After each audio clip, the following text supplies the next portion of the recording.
কপাল খুলল সরকারি চাকরিজীবীদের। প্রথম থেকে 20তম গ্রেডের কর্মীদের বেতন দ্বিগুণ বাড়ল। সরাসরি গেজেট প্রকাশ করেছে মঞ্জুর ঘোষণা। আজ নতুন সংশোধনীয় প্রজ্ঞাপন জারি। বাড়ি ভাড়া 20% ও চিকিৎসা ভাতা 1500 টাকা।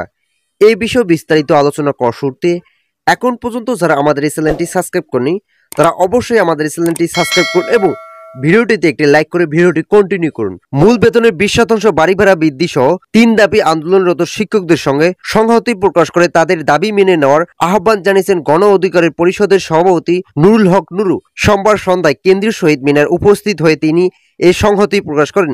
এ সময় নুরু বলেন, আজ শিক্ষকরা পুলিশের লাঠি পিটা খায়, এটা ঠিক নয়।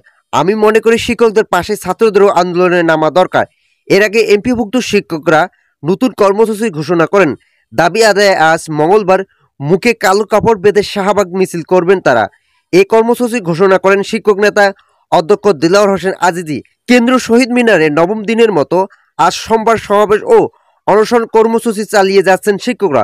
দুপুরে জাতীয়বাদী দল বিএনপির পক্ষ থেকে প্রতিনিধি দল আন্দোলন স্থলে পাঠানো হয়। ভিডিওটির এই মুহূর্ত পর্যন্ত এসেও এখন পর্যন্ত যারা আমাদের এই চ্যানেলটি সাবস্ক্রাইব করেনি তারা অবশ্যই আমাদের এই চ্যানেলটি সাবস্ক্রাইব করে পাশে থাকা বেল আইকনটি অল করে দিন। প্রতিনিধি দলে নেতৃত্ব দেন যুগ্ম মহাসচিব শহীদ উদ্দিন চৌধুরী এনি। তিনি বলেন, এমপিভুক্ত শিক্ষকদের বাড়ি ভাড়া ভাতা মূল বেতনের 5% যথেষ্ট নয়। বর্তমান সরকার ঘোষিত বেসরকারি শিক্ষা প্রতিষ্ঠানের এমপিভুক্ত শিক্ষকদের বাড়ি ভাতা মূল বেতনের 5% যথেষ্ট নয়, তাই সরকারকে বিশেষ বিবেচনার অনুরোধ জানাই। এর আগে গতকাল রোববার বিএনপি মহাসচিব মির্জা ফখরুল ইসলাম আলমগীর এমপিভুক্ত শিক্ষকদের দাবির সঙ্গে একতা প্রকাশ করেছেন। তিনি বলেন, খুব শীঘ্রই বিএনপির পক্ষ থেকে প্রতিনিধি দল আন্দোলন স্থানে পাঠানো হবে।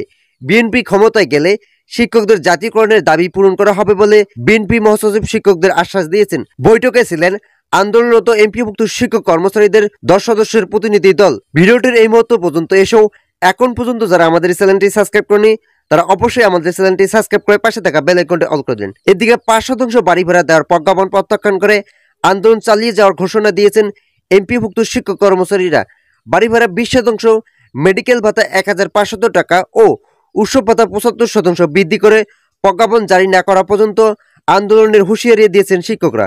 মূল বেতনের 20% বাড়ি ভাড়া কয়েকটি দাবিতে জয়পুরহাটের সমাবেশ ও বিক্ষোভ মিছিল করেছেন শিক্ষকরা।